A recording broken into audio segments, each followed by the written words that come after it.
क्या दुर्गति हुई और कहाँ गिरे मैं जानता हूँ, इसलिए अगर मुझे गिरना है तो तुम्हारी चरण में क्यों न गिर जाऊँ, संसार के चरण में क्यों गिरने जाऊँ मैं। जय जय राम। और मैं जानता हूँ कि कौन मेरी औकात क्या है, मेरी औकात क्या है।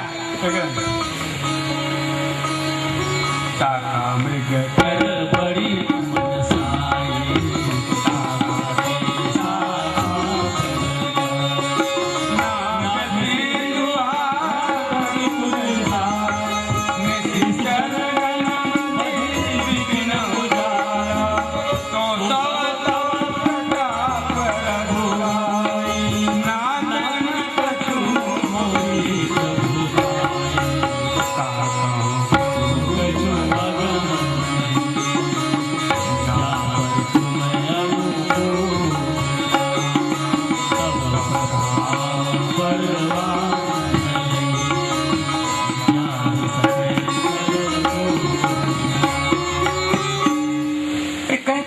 क्या औकात है साहब, आपकी क्या औकात है। यहाँ पर बैठे हम लोग बैठे भगवान के शरण में, इनकी कृपा के बिना हो सकता है।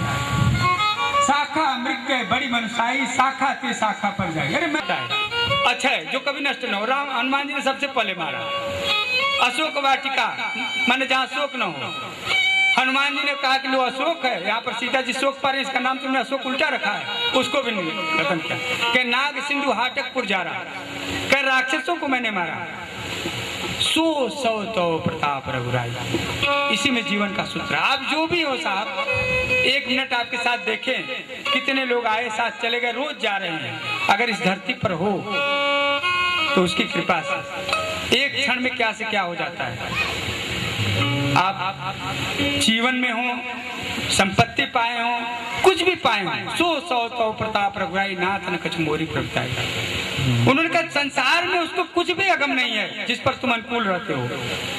तुम्हारे प्रभाव से जो बड़वा न लगनी जो सारे संसार को जला देती है, जंगल को जला देती है, उसका एक छोटा सा रुई का टुकड़ा उसको नष्ट कर सकता है। तो इसलिए यह संवाद जा, ये संसार में जो होता है ना, जब मैं था तब हरि नहीं, हरि है मैं ना। हाँ, हनुमान जी हमारे अहंकार नहीं थे, सारे भक्तों को अहंकार आया है, लेकिन हनुमान जी और भरत जी एक मानस में ऐसे पात्र हैं जिनको अहंकार नहीं आया। तो संसार में आपको जो भी है राम जी की कृपा है। किसी ने पूछा भी कि नाग सिंधु हाटकपुर जा रहा, आपने कहा कि समुद्र लांघा और फिर लंका को जला दिया और निश्चर गण बदि विपिन उजारा, राक्षसों को मारा और विपिन को उजारा कर रहे हो, तो ये उल्टा क्रम कैसे बता रहे हो। पहले आपने समुद्र लांघा, उसके बाद जो है उसको जो आपने विपिन उजारा, उसको अशोक वाटिका को उजाड़ा, फिर राक्षसों को मारा, तब अंतिम में ना आपने लंका जलाई और उसको तो कहा लंका जलाई। आप कहिए अगर मैं किया होता तुमने मेरे को याद रहता। ये तो हमारे राम जी किए इसलिए उनको याद है कि वो कैसे कैसे किए।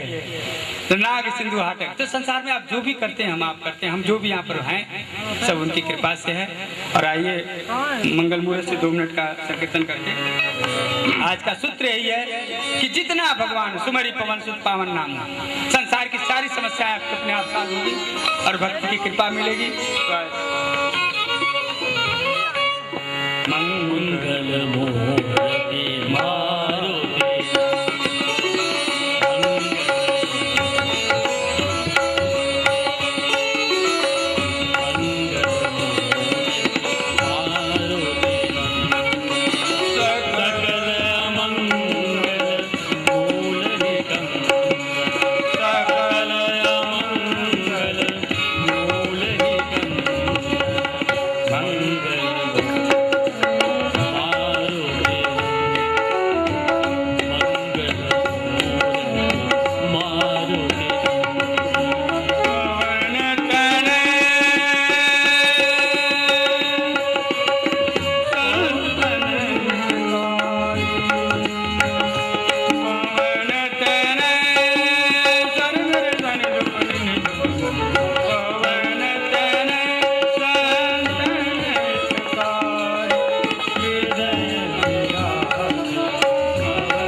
आप और हमारे जीवन में कितना राम जी का इम्पोर्टेंस है। एक बार लंका विजय करने के बाद हनुमान जी सारे पार्षदों को राम जी भेंट दे रहे थे। अब हनुमान जी की बारी आई। अब हनुमान जी को क्या दे? अब हनुमान जी तो सबके ऋणी थे। कहते ना, राम जी सोचते कि ये हमारा ही कर्जदार न रहे, तो सीता जी की खोज करने के लिए सीता जी का कर्जदार बना दिया। लक्ष्मण जी को जब मूर्छा पड़ी थी तो संजीवनी बूटी ला करके लक्ष्मण जी को कर्जदार बना दिया। अब घर वाले भरत जी रह गए तो भरत जी को भी कर्जदार बना दिया। जब गए हैं उनको संदेश दिए हैं तो कहीं इसको क्या, तो गले में मोतियों की माला थी, बड़ी बहुमूल्य, सबसे प्रिय राम जी की, उन्होंने दे दिया। अब हनुमान जी देखे कि अब क्या करें, तो उन्होंने उस माला को देखा, और उसको दांतों से देखा। पहले ऊपर से देखा, फिर चारों ओर से देखा, तो उसके बाद तोड़ दिया और एक माला तोड़ करके फिर पूछ के फेंकने लगे। जैसे आप लोग बैठे हैं उनकी सभा में, राम जी की सभा में सब लोग बैठे थे, देखते देखते 108 की माला पूरा फेंक दिया। जब पूरा फेंक दिया तो सारी सभा हवा कि राम जी ने भेंट दी और इतना बड़ा सम्मान।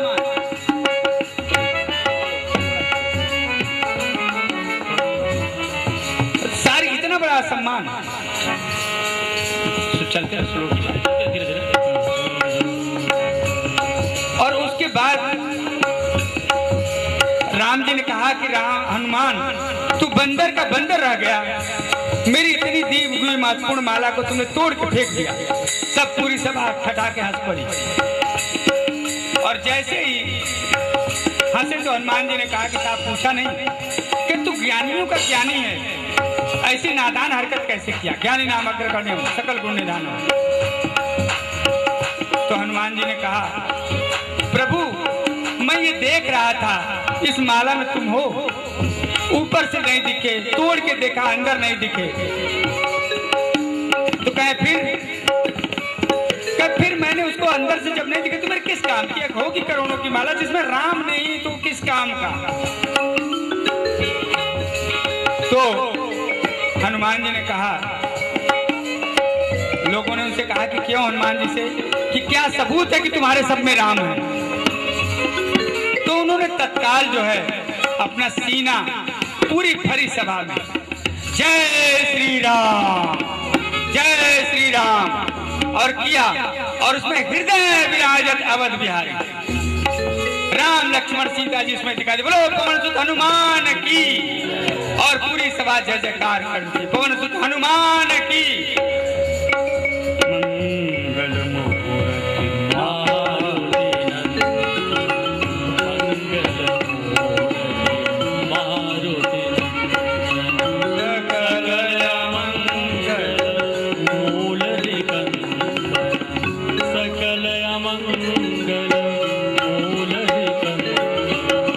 तुलसीदास जी के आगे चौपाई देखें, आज बुद्धों के घर में सेवा नहीं होती है। और तुलसीदास जी के जो माता पिता छोड़ दिए थे जन्मते जन्मते अमंगल मान करके, उनकी भी वंदना देवताओं के पहले करते हैं। कलयुग में सबसे बड़ा आश्चर्य एक कथा आती है कि एक जगह देखा कि 9 घड़े मिल करके एक घड़े को नहीं भर पा रहे, एक घड़ा 9 घड़ों को भर रहा है। तो पूछा नारद जी ने, क्या है? कई कलयुग का आश्चर्य है, 9 लड़के मिलके एक माँ बाप को नहीं पाल पाएंगे, जबकि माँ बाप 9 बच्चों को पाल लेता है। तो इसलिए कलयुग में माता पिता, तुलसीदास जी देखिए, माता पिता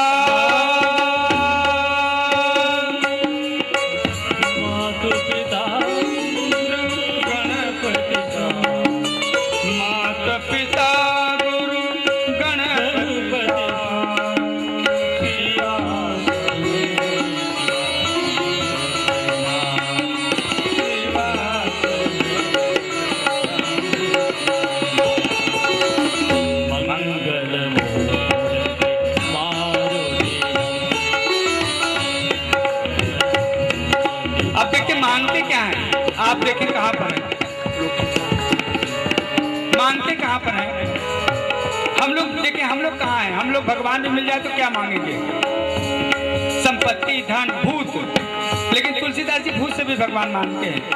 प्रसंग आता है संक्षिप्त में कि जब 80 घाट पर थे तो एक जगह पानी देते थे बबूल के पेड़ पर, तो उसमें भूत रहता था।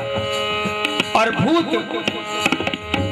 तुलसीदास जी से कहा कि आप मांगिए क्या चाहिए, संपत्ति मांगिए क्या चाहिए। तो उन्होंने कहा नहीं मुझे राम चाहिए।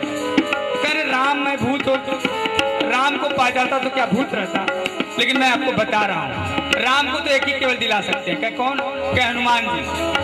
कहीं सामने राम कथा हो रही है, वहां पर चले जाइए, यहाँ पर बैठे होंगे किसी न किसी बेस में, प्रभु चरित्र सुनवे को रसिया और रसिक है, राम जी की कथा पक्का सुनते हैं, किसी रूप में हो बैठे होंगे कहीं न कहीं, वो अमंगल बेस में बैठे होंगे और वो जाना उनके पांव पड़ना वही दिलाएंगे। और देखे कि सबसे दरिद्र और फटेहाल गरीब कोड़ी कथा में जो बैठा हुआ था, जाके तुलसीदास जी पांव पकड़ लिए, हे मेरे हनुमान जी मुझे राम जी को दिलाओ। अरे वो कोड़ी करा साहब, मैं कोड़ी हूँ, हनुमान नहीं हूँ। लेकिन कहा नहीं आप हनुमान हो। तो कहते ना भगवान को जिस भाव में देखेंगे, यथा माँ प्रपंदे, नामदेव जी को कुत्ते में भगवान मिल गए थे। तो तुलसीदास जी ने बहुत निवेदन किया तो हनुमान जी प्रकट हुए, कहते तुम्हें चित्रकूट में राम जी के दर्शन होंगे। और चित्रकूट जाते हैं तो वहां जब देखते हैं तो चित्रकूट में भगवान तुलसीदास जी चंदन गिरते हैं तो दो राजकुमार आते हैं, कहते बाबा चंदन लगा दो। तुलसीदास जी नहीं पहचानते हैं, खुद खोल बैठते हैं। इसके बाद हनुमान जी ने कहा क्यों अपने इष्ट के दर्शन किए, आराध्य के दर्शन किए? तुलसीदास जी ने कहा नहीं। कहा वो राम जी लक्ष्मण जी थे। बड़े हाहाकार करते, कहते अब फिर आएंगे, घबराओ नहीं। दूसरी बार आते तो राम घाट जो लोग चित्रकूट गए वो देखे होंगे, वहीं पर हनुमान जी जिनकी कृपा के बिना राम जी के दर्शन नहीं होते, तो देखते फिर आते हैं राम लखन, कहते बाबा चंदन लगा दो। और चंदन लगाने के लिए जैसे ही कहते तो लगता है इस बार फिर बाबा नहीं दर्शन कर पाएगा। तो ऊपर हनुमान जी कहते हैं चित्रकूट के घाट पर भई संतन की भीड़, तुलसीदास चंदन की से तिलक देत रघुबीर, बोलो सियावर रामचंद्र। वैसे ही तुलसीदास जी को राम जी के दर्शन होते हैं तो हनुमान जी सभी भक्तों के दर्शन कराते हैं। और उसके बाद जो राम पा गया, संसार में क्या पाना शेष रहा, उसको क्या चाहिए। और तुलसीदास जी देखें कि भूत से भी भगवान मानते हैं, और हमें अगर राम जी मिले, हनुमान जी भी मिले तो हम क्या मांगते हैं? संसारी तो मांगते हैं जो नष्ट होने वाला है।